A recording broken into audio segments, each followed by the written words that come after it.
حضرت ایوب بن موسیٰ اپنے باپ سے اور اپنے دادا سے نقل کرتے ہیں کہ رسول اللہ صلی اللہ تعالی علیہ وسلم نے ارشاد فرمایا کہ والدین کا اپنی اولاد کے لیے بہترین تحفہ اور عطیہ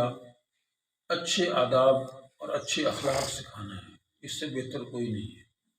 یہ حدیث جمعہ کے دن بھی ہمارے سامنے آئی تھی۔ اس میں والدین کے لیے اولاد کی تربیت کرنے کی اہمیت بیان کی گئی ہے، اور ہمارے سامنے یہ بات آئی گئی ہے کہ اولاد کو اچھے اخلاق سکھانا، ان کی اچھی تعلیم و تربیت کرنا، یہ سب سے بڑا عطیہ اور تحفہ ہے والدین کی طرف سے اولاد کے لیے۔ تربیت کا مطلب ہے کہ برے عادات، بری اخلاق کو اچھے اخلاق اور اچھی عادات میں تبدیل کر دیں۔ اگر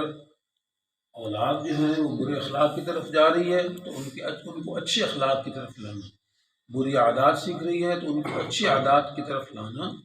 اس کا نام ہے تربیت۔ تربیت کا عمل جو ہوتا ہے یہ ایک ہی دن کا نہیں ہوتا، لانگ ٹائم کا ہوتا ہے، لمبے ٹائم کے لیے ہوتا ہے، اس میں بڑا وقت لگتا ہے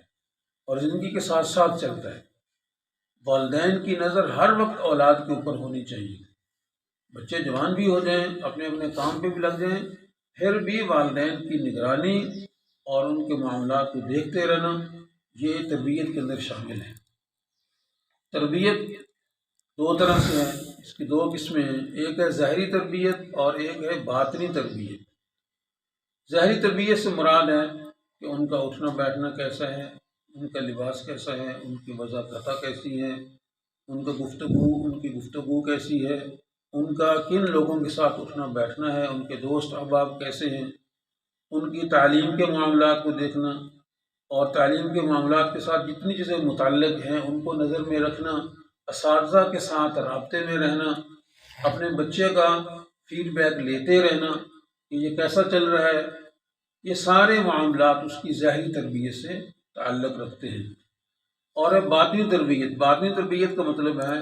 کہ جس طرح رسول اللہ صلی اللہ علیہ وسلم نے ارشاد فرمایا کہ بچہ پیدا ہو تو والدین کا سب سے پہلا فرض اور ان کی ذمہ داری یہ ہے کہ ان کا اچھا نام رکھنا۔ اچھا نام رکھنا یہ والدین کی ذمہ داری میں ہے، اور سب سے اچھا نام جو ہے اللہ کے رسول نے فرمایا کہ عبداللہ، اس میں اللہ کا نام ہے، سب سے اچھا نام رکھنا۔ انبیاء کے نام پہ نام رکھنا، صحابہ کے نام پہ نام رکھنا،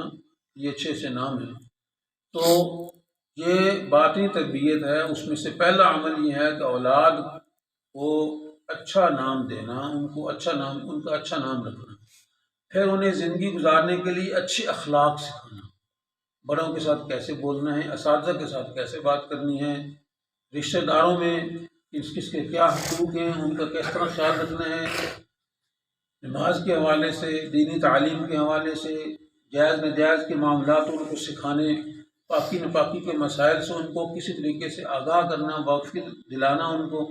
یہ ساری باتیں جو ہیں باطنی تربیت سے، جن کا تعلق روحانیات کے ساتھ ہے، اس سے متعلق ہے۔ تو یہ حدیث جو ہمارے سامنے آئی ہے یہ ہماری زندگی، پوری زندگی کے اوپر یہ محیط ہے۔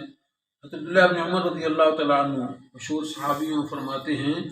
کہ اپنی اولاد کو ادب سکھاؤ۔ ادب کا مطلب اچھی زندگی گزارنے کا طریقہ، اچھی زندگی کو اچھے طریقے سے گزارنا، زندگی کو اسلام کے اصولوں کے مطابق گزارنا، اس کو کہتے ہیں ادب۔ اور میں قیامت کے دن تمہاری اولاد کے متعلق تمہارے سے پوچھا جائے کہ تم نے انہیں کیا سکھایا تھا، کس طرح کی زندگی گزارنے کا طریقہ سکھایا تھا، اور انہیں کون سی تعلیم دلائی تھی۔ یہ البیہقی مشہور کتاب ہے احادیث کی، اس کے اندر یہ ان کی روایت موجود ہے کہ اپنی اولاد کو ادب سکھاؤ اور ان کو اچھی تعلیم و تربیت دو، اس کے بارے میں قیامت کے دن پوچھا جائے گا۔ اگر والدین جو ہیں اولاد کو تربیت دینے کے حوالے سے غفلت سے کام لیں گے اور ان کی تربیت اچھے انداز سے نہیں کریں گے، اچھے اخلاق ان کو نہیں سکھائیں گے، تو پھر قیامت کے دن اس سوال کا جواب بھی دینا پڑے گا۔ اس لیے رسول اللہ صلی اللہ علیہ وسلم کی یہ حدیث ہمیں ہر وقت اپنے سامنے رکھنی چاہیے۔ اس میں آپ صلی اللہ علیہ وسلم کا یہ فرمان آ گیا کہ سب سے بہترین عطیہ، تحفہ والدین کی طرف سے اولاد کے لیے کیا ہے، انہیں حسن ادب سکھانا، اچھا ادب سکھانا، اچھے اخلاق سکھانا۔ اللہ ہمیں سمجھ نصیب فرمائے۔